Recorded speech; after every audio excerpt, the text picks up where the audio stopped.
Hello and welcome to the channel. I am Priyanka and in this video we will be talking about private placement of shares.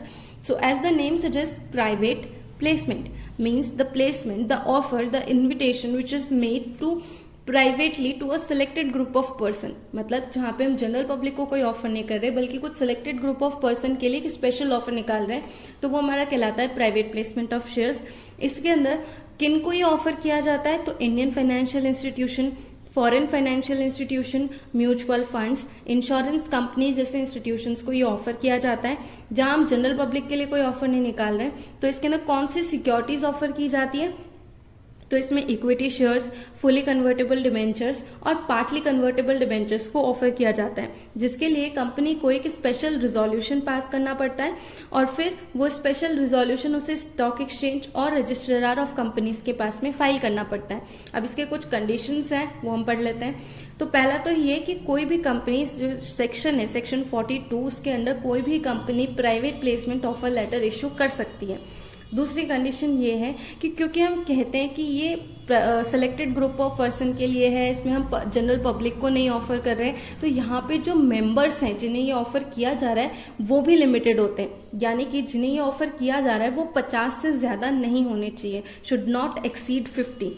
ठीक है, जिसके अंदर हम qualified institutional buyers और ऐसे employees जिन्हें पहले भी एम्प्लॉयज स्टॉक ऑप्शन स्कीम के अंडर शेयर्स या सिक्योरिटीज ऑफर की जा चुकी है, उन्हें हम इसमें इंक्लूड नहीं करते। अब क्वालिफाइड इंस्टीट्यूशनल बायर्स क्या होते हैं, तो सेबी ने अपनी गाइडलाइंस के अंदर जो भी डेफिनेशन क्वालिफाइड इंस्टीट्यूशनल बायर की दी है हम उसी को मानते हैं। और प्राइवेट प्लेसमेंट क्या होता है कि जहां पे प्राइवेटली शेयर्स या सिक्योरिटीज को कुछ सेलेक्टेड ग्रुप ऑफ पर्सन को ऑफर किया जाता है। थर्ड इसकी कंडीशन है कि अगर मान लो कि कंपनी ने पहले से ही कोई शेयर्स इश्यू कर रखे हैं या कोई सिक्योरिटीज इश्यू कर रखी है जिनका टाइम पीरियड अभी तक खत्म नहीं हुआ है अप्लाई करने का, या जिन्हें अभी तक अलॉट नहीं किया गया है, तो जब तक वो पूरा प्रोसेस खत्म नहीं हो जाता या कंपनी अपने इस ऑफर को विड्रॉ नहीं कर लेती या फिर अबेंडन नहीं कर देती, खत्म नहीं कर देती, तब तक कंपनी इस वाले सेक्शन के अंडर कोई भी सिक्योरिटीज ऑफर नहीं कर सकती जब तक कि पहले वाले का प्रोसेस पूरा खत्म नहीं हो जाता या फिर कंपनी उसे विड्रॉ नहीं कर लेती, तब तक कोई नया ऑफर कंपनी नहीं निकाल सकती है। अब अगर मान लीजिए कि कंपनी ने इस वाले सेक्शन के अंडर कोई प्रोविजंस को फॉलो नहीं किया गया है, तो फिर उसे जनरल ऑफर माना जाएगा, जो पब्लिक को किया जाता है पब्लिक ऑफर माना जाएगा। और जितने भी एक्ट के रेगुलेशंस हैं, सेबी के या कंपनीज एक्ट के, वो सारे कंपनी को फॉलो करने पड़ेंगे इसके अंदर। और फिफ्थ कंडीशन ये है कि इसके इस टाइप का जो प्लेसमेंट किया जाता है, तो जब लोग अप्लाई करते हैं तो उसके टाइम पे जो एप्लीकेशन मनी रिसीव होता है वो पूरा मनी जो है या तो चेक के थ्रू रिसीव होना चाहिए या डिमांड ड्राफ्ट के थ्रू रिसीव होना चाहिए या किसी भी अदर बैंकिंग चैनल के थ्रू ही रिसीव होना चाहिए। कंपनी उसे कैश में रिसीव नहीं कर सकती है।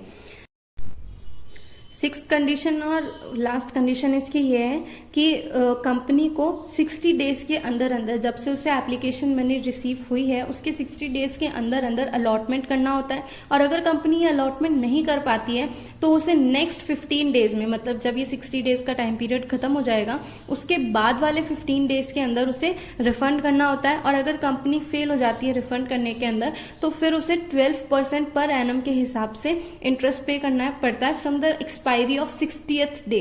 मतलब जो 60 डेज का टाइम पीरियड था तब से वो खत्म होने के बाद से पूरे टाइम के लिए कंपनी को 12% पर एनम के हिसाब से इंटरेस्ट पे करना पड़ता है। नेक्स्ट कंडीशन इसकी ये है कि जो इसका जितना भी पैसा कंपनी को रिसीव होता है एप्लीकेशन के वक्त, वो पूरा का पूरा पैसा एक शेड्यूल्ड बैंक के अंदर सेपरेट बैंक अकाउंट के अंदर रखा जाता है और कंपनी इसे खुद के किसी भी पर्पस के लिए यूटिलाइज नहीं कर सकती है, एक्सेप्ट 2 ही कंडीशंस में कंपनी इसे यूज कर सकती है। एक तो जब वो अलॉटमेंट कर रही है तब, और या फिर कंपनी को जब पैसा रिफंड करना है तब, कि मतलब उसने अलॉटमेंट नहीं किया है तो अब उसे को पैसा रिफंड करना पड़ेगा, तब उसे वो पैसा यूज कर सकती है। अब एक और छोटा सा टॉपिक आता है reservation for retail small individual investors. तो क्या होता है कि कंपनी, जरूरी नहीं है ना कि सब बहुत सारे अमाउंट के लिए पैसा इन्वेस्ट करना चाहें। कुछ छोटे छोटे रिटेल इन्वेस्टर्स भी होते हैं जो बहुत छोटी छोटी बिड्स लगाते हैं, थोड़े थोड़े से शेयर्स के लिए अप्लाई करते हैं। तो सेबी की गाइडलाइंस के हिसाब से ऐसे इन्वेस्टर्स जो 2 लाख से कम की बिड लगाते हैं, मतलब जो 2 लाख से कम अमाउंट के शेयर्स के परचेज के लिए एप्लीकेशन देते हैं, तो ऐसे इंडिविजुअल इन्वेस्टर्स के लिए 50% ऑफ नेट ऑफर रिजर्व करना कंपलसरी है जब भी कोई पब्लिक ऑफर किया जाता है। तो जब भी कोई जनरल पब्लिक को हम ऑफर करते हैं तो उसका 50% ऐसे रिटेल इंडिविजुअल इन्वेस्टर्स के लिए सेपरेटली रिजर्व करना जरूरी है, ताकि सेबी जो है उनको भी प्रमोट कर सके, छोटे छोटे जो इन्वेस्टमेंट करते हैं उन लोगों को। So this is all for today. If you have any doubt, you can ask me in the comment section below. और वीडियो पसंद आया तो please like the video and subscribe to my channel.